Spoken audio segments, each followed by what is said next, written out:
ಇವತ್ತೊಂದು bold decision ತಗೊಂಡು ನಾನು ಸ್ಪಿನ್ ಕಡೆ ಬಂದೆ. ಬೇಗನೆ ಬಂದಿದ್ ಕಾರಣ ಅವರು ನಮ್ಗೆ ವೆಯ್ಟ್ ಮಾಡಕ್ ಹೇಳಿದ್ರು. ಫಸ್ಟ್ ಟೈಮ್ ನನ್ ಗಂಡನ್ ಕೈಯಲ್ಲಿ ನ್ಯೂಸ್ ಪೇಪರ್ ನೋಡ್ತಾ ಇರೋದು. ಏನ್ ಇವತ್ತಿನ ನ್ಯೂಸ್ ಅಂತ ನೋಡಿದ್ರೆ, ಇವತ್ ಈವ್ನಿಂಗ್ ಇರೋ match RCB versus GT. Next page ಅಲ್ಲೇನೆ ನಮ್ DKC ಸರ್ CM ಆಗಿರೋ ಪೋಸ್ಟ್ ಹಾಕಿದ್ರು.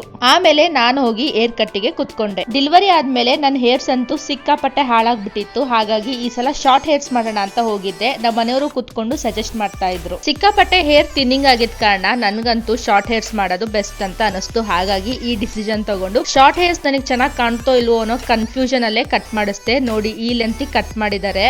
ನನ್ನ ಲೈಫ್ ಅಲ್ಲಿ ಫಾರ್ ದ ಫಸ್ಟ್ ಟೈಮ್ ನಾನು ಇಷ್ಟು ಶಾರ್ಟ್ ಹೇರ್ಸ್ ಮಾಡಿರೋದು. ಒಂದ್ ಕಡೆ ಬೇಜಾರಾಗ್ತಾ ಇತ್ತು ಲೆಂತಿ ಹೇರ್ಸ್ ಹೋಯ್ತು ಅಂತ ಹೇಳಿ, ಬಟ್ ಇನ್ನೊಂದ್ ಕಡೆ ಇನ್ನ ಚೆನ್ನಾಗಿ ಗ್ರೋ ಆಗುತ್ತೆ ಅನ್ನೋ ಕಾನ್ಫಿಡೆನ್ಸ್ ಇತ್ತು. ಶಾರ್ಟ್ ಹೇರ್ಸ್ ನನ್ನ ಫೇಸಿಗೆ ಚೆನ್ನಾಗಿ ಕಾಣುತ್ತೋ ಇಲ್ವೋ ಅನ್ನೋ ಕನ್ಫ್ಯೂಷನ್ ಅಲ್ಲೇ ಇದ್ದೆ ಲಾಸ್ಟ್ ವರ್ಗುನು. ಕೊನೆಗೆ ಈ ತರ ಸ್ಟೈಲಿಂಗ್ ಮಾಡಿದ್ಮೇಲೆ ಓಕೆ, ಒಂದ್ ಲೆವೆಲ್ ಚೆನ್ನಾಗಿ ಕಾಣಿಸ್ತಿದೆ ಅಂತ ಅನ್ಕೊಂತಾ ಇದ್ದೆ. ನಮ್ಮ ಮನೆಯವ್ರನ್ನು ಒಂದ್ಸಲ ಕೇಳಿದೆ, ಹಿ ವಾಸ್ ಆಲ್ಸೋ ಲೈಕ್ ಚೆನ್ನಾಗಿ ಕಾಣಿಸ್ತಿದೆ ಅಂತ. ಸೊ ಫೈನಲಿ ಇಷ್ಟು ಶಾರ್ಟ್ ಹೇರ್ಸ್ ನಾನು ಮಾಡಿಸಿರೋದು ನನ್ನ ಲೈಫ್ ಅಲ್ಲೇ ಫಾರ್ ದ ಫಸ್ಟ್ ಟೈಮ್. ಒಂದ್ ಬೋಲ್ಡ್ ಸ್ಟೆಪ್ ತಗೊಂಡು ಹೇರ್ ಕಟ್ ಏನೋ ಮಾಡಿಸ್ಬಿಟ್ಟೆ. ಬಟ್ ಇದು ಪೋನಿ ಹಾಕಕ್ಕೂ ಬರಲ್ಲ, ಮೇಲ್ ಕಟ್ಟಕ್ಕೂ ಬರಲ್ಲ. ಈ ಸೆಕೆಗೆ ಇದನ್ನ ಹೆಂಗ್ ಮೇಂಟೈನ್ ಮಾಡೋದು ಅಂತ ಇವಾಗ ಆಕ್ಚುಲಿ ಕನ್ಫ್ಯೂಷನ್ ಸ್ಟಾರ್ಟ್ ಆಗಿದೆ. ನಾನ್ ಹಿಂಗೇನೆ ಯಾವ್ದೇ ಹೇರ್ ಕಟ್ ಮಾಡಿಸಿದ್ರು ಒಂದ್ 3-4 ದಿವಸ ಇದಂಗ್ ಸೂಟ್ ಆಗುತ್ತೋ ಇಲ್ವೋ ಅನ್ನೋ ಕನ್ಫ್ಯೂಷನ್ ಅಲ್ಲೇ ಇರ್ತೀನಿ. ಅಂಡ್ ನಾನು ಈ ಸಲ ಮಾಡಿಸಿರೋದು ಲೇಯರ್ ಹೇರ್ ಕಟ್. ಹಾಗೆ ಐಬ್ರೋನು ಮಾಡಿಸ್ಕೊಳ್ಳೋಣ ಅಂತ ಹೋದೆ.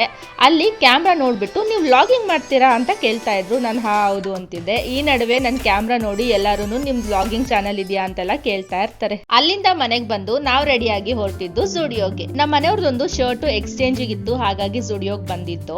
ಮನೆ ಹತ್ರನೇ ಈ ಹೊಸ ಔಟ್ಲೆಟ್ ಓಪನ್ ಆಗಿದೆ, ಹಾಗಾಗಿ GT ಮಾಲ್ ವರ್ಗೂ ಹೋಗ್ಬೇಕು ಅನ್ನೋ ತಾಪತ್ರೆ ಇಲ್ಲ. ಎಕ್ಸ್ಚೇಂಜ್ ಮಾಡಿಸ್ಕೊಂಡು ಹಾಗೆ ಕಿಡ್ಸ್ ಸೆಕ್ಷನ್ ಅಲ್ಲಿ ಏನಾದ್ರೂ ಹೊಸ ಕಲೆಕ್ಷನ್ಸ್ ಇದೆಯಾ ಅಂತ ನೋಡಕ್ ಹೋದೆ. ನನ್ನ ಮಗಳು ಸೈಜ್ಗೆ ಬಟ್ಟೆಗಳು ಯಾವ್ದು ಸಿಗಲ್ಲ. ಅಲ್ಲಿಂದ ಹೊರಟಿ ನಾವು ಪಕ್ಕದಲ್ಲೇ ಇರೋ ಸುಂಕದಕಟ್ಟೆ ಮಾರ್ಕೆಟಿಗೆ ಬಂದು ಸ್ವಲ್ಪ ಹೂಗಳು ತಗೊಬೇಕಾಗಿತ್ತು. ಇಲ್ಲಿ ನಮಗೊಂದು ಸ್ಕ್ಯಾಮ್ ಆಗೋಯ್ತು. 1/4 kg 50 ಅಂತ ಮಲ್ಗವ ಇಟ್ಕೊಂಡು ಕೂಗ್ತಾ ಇದ್ರು. ಸರಿ 1/4 kg 50 ಅಲ್ವಾ ಅಂತ ನಾವು ಇಸ್ಕೊಂಡು ಫೋನ್ ಪೇನು ಮಾಡ್ದೋ. ಅದಾದ್ಮೇಲೆ ಅವ್ರು ಹೇಳ್ತಾ ಇದಾರೆ 1/4 kg 50 ಮಲ್ಗೆ ಹೂವ ಬಂದು 1/4 kg 80 ರೂಪಾಯಿ ಅಂತ.